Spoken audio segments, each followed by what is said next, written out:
Ah, the sweet PlayStation logo. It's always a big memory of me in the 90s. Anyway, greetings ladies and gentlemen, I am Mitch McKidd, and welcome to a brand new Let's Play for my YouTube account. And today we're going to be playing a game that I absolutely played the living death out of in the 90s. Well, the late 90s to be precisely honest, because I haven't got the PlayStation until 1998, and this is one of the first games I played for that system. So if anybody is wondering what is going on, well, we got Universal Interactive Studios, Sony Computer Entertainment, and of course, Naughty Dog! Wait for the bark. Oh, that's great. So we are playing Crash Bandicoot, the first ever game for the PlayStation I played. When I played this game for the first time, I didn't really know what the name is. That was until my parents told me, and when I got this game, I actually called it Crash Bandicoot. But it's it's an absolute favorite, one of my childhood memories. But first, we're going to take a little bit of a sit back, and of course, here's a cutscene. But Dr. Cortex, we have not determined the cause of past failures. Moron! This Bandicoot will be my general, and he will lead my Cortex Commandos to world domination. This time I shall reign triumphant. We are closer than ever before. Quickly, into the Vortex! But Dr. Cortex, the Vortex is not ready. We have no idea what it could do.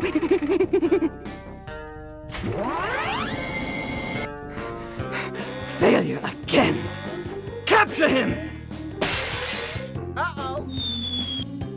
Prepare the female Bandicoot. Okay, welcome back, ladies and gentlemen. I decided during that intro cutscene. So what has happened is that Cortex is having a huge amount of Cortex Commandos, is creating a huge amount of Cortex Commandos using his, oh for God's sake, his Cortex Vortex to actually mutate animals and gather out a huge amount of Cortex Commandos in order to dominate the 3 Sanity Islands nearby Australia. One of the animals that he tested was, of course, a Bandicoot called Crash. However, unfortunately, like what you've seen, the whole experiment ended up in failure, and as a result, Crash Bandicoot could not be his general, and he had to go out the window, jump out. However, unfortunately, they kidnapped Tawna, his girlfriend, who Crash Bandicoot must stop Cortex and his commandos and save the 3 Sanity Islands, Tawna, and stop Cortex's terror of reign once and for all. The story, by honest opinion, isn't as deep as it was in the other Crash Bandicoot games, like Crash Bandicoot 2 or Crash Bandicoot 3. But I will admit it is kind of simple, nevertheless. Nevertheless, it's still a story I would definitely, absolutely think of it as a classic. Although I will admit that the story is a little bit better developed in Crash Bandicoot 2 and 3 because of Cortex wanting crystals and the time travel aspect of the game. But we'll get to that when I play those games. But anyway, with that being said, let's get on with the gameplay, shall we? The game itself is just honestly fantastic. It's very simple, straight to the point. However, Crash Bandicoot moves up, down, left and right into the 3-dimensional part. For 3D mostly. There are some 2D platforming segments on about in 3D with 3D art style. Okay, so that was the first level, Sanity Beach. I couldn't get the gem because I died. But I have a huge problem with the gem collecting. It's very easy to die because of certain enemies. It's easy to die because not only the controls are a little bit, imprecise because you're using the D-pad to move most of the time. But the fact is, if you're not good enough with those, if you're not good enough with collecting all of the any of the gems, then or any of the boxes, if you actually die whilst in a checkpoint, that means you can't get that gem, and that means you end the level like normal, but without the gem. If you, however, do actually get all the boxes or get most of the boxes without dying, it will tell you either how many boxes you missed, or if you got all the boxes, you're awarded a gem. It's impossible to tell if you've got a color or even a discolored one.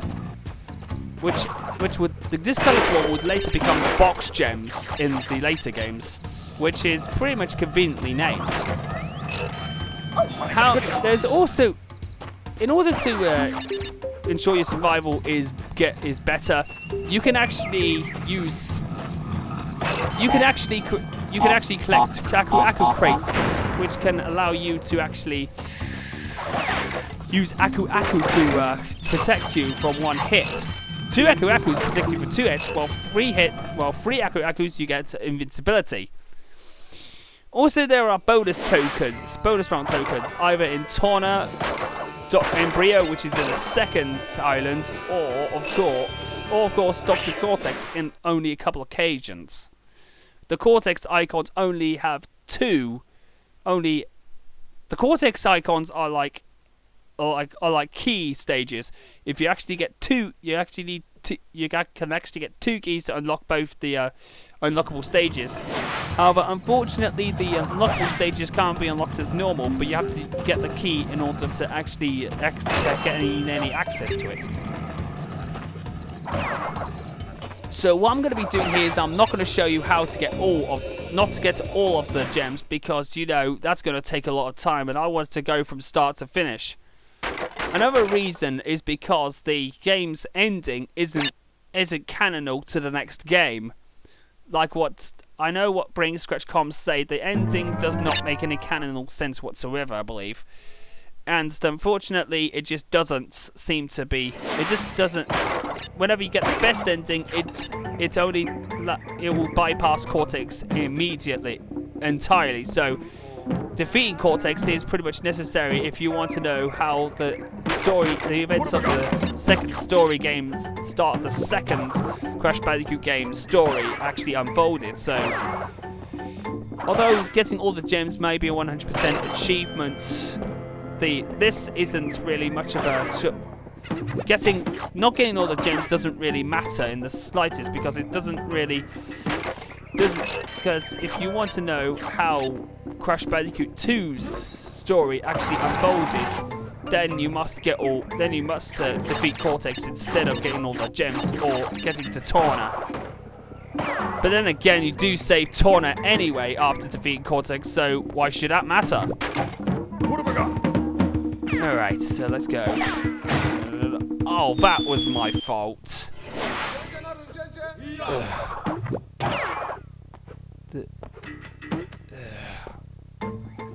In my honest opinion, I kind of think this game is great. It just feels like a great blessing. It feels like a breath of fresh air playing this game once again. But with my honest opinion, there are a few things that I didn't like about this game, like some of the control physics, the control feels a little weird with just using the D-pads. Also with the gem thing. Oh goodness gracious, why did I do that?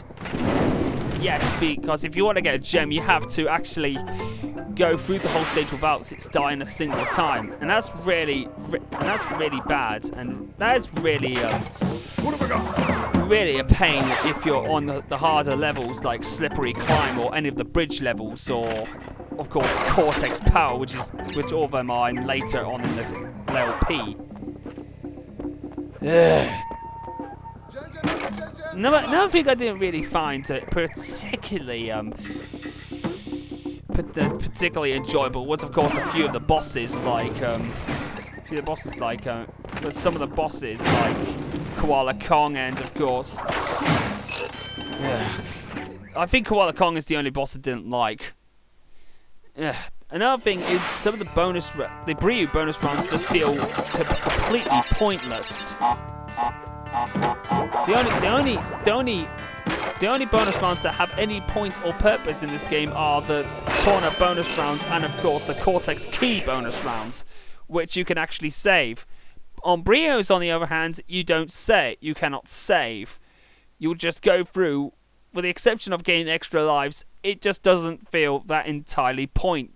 What is the point of going through those stages if you can't save? I'm not trying to be nitpicky here. I'm just proving a point. All right. So where are we next?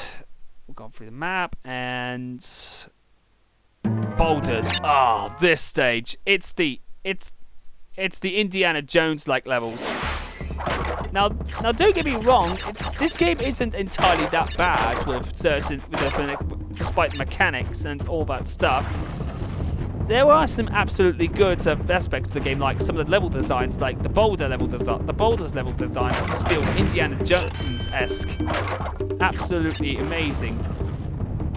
There are a few that are also like the area where you can go through a generator room, where you can go through halls of toxic waste and avoiding barrels. There are some levels like there are some levels that I absolutely enjoyed, such as I enjoyed the creek levels. They really were. They were great. I also liked going through the city levels, despite them being quite hard. And some of the areas were just designed really well, as if there was somewhat of a native tribal like area. Also, I think most of the bosses were great, with the exception of Koala Kong. In this level, I absolutely did not. I only missed one box, which nullified my box gem, but I didn't die, so at least that was a good thing. Another thing I liked about the game is, of course, the graphical quality of the game. It's not. I don't think the graphics in the game just isn't as great as the later games, but the later PlayStation games as a whole. But you know what? I actually think that I kind of like the graphical quality. It's still pretty good for an early PS1 title. Well, early to mid PS1 title. But I cannot get enough of the music. The soundtrack is just outright incredible. I just kind of think the soundtrack was created in quite the styles of the music just fit the atmosphere pretty well in certain aspects. I just actually think it was just incredible to just see the two that were There were two people that were involved in the music, one called Josh Mansell, the other called Mark Mothersbaugh. The latter, you will definitely actually know about this factoid. He is of course, Mark Mothersbaugh is of course the lead singer of Devo, which is a new wave American band. New wave bands in America, Devo are. Called Devo, as Devo is. With that being said, I could have to say the music was done really well. Whereas Josh Mansell did most of it, Mark's Mothersbaugh actually did some of it. At least he gained some of the credit for it in the credits. Okay, so with that being done, and of course I actually kind of liked how they portray Crash as somewhat of a brave yet hyperactive marsupial. Also, his death sound is just absolutely amazing. I cannot get enough of the whoa sound effect. It just feels incredible. I think Brendan O'Brien did that. I think Brendan O'Brien actually voiced him in Crash Team Racing, but was uncredited. Oh well, at least we all make mistakes at times. Okay, so that was part 1 of the Crash Bandicoot Let's Play. So with that being said, I'm Mitch McKidd. I'll see you guys next time for where we take on the rest of Island 1 and 2 of the bosses. So with that being said, I'll see you guys later.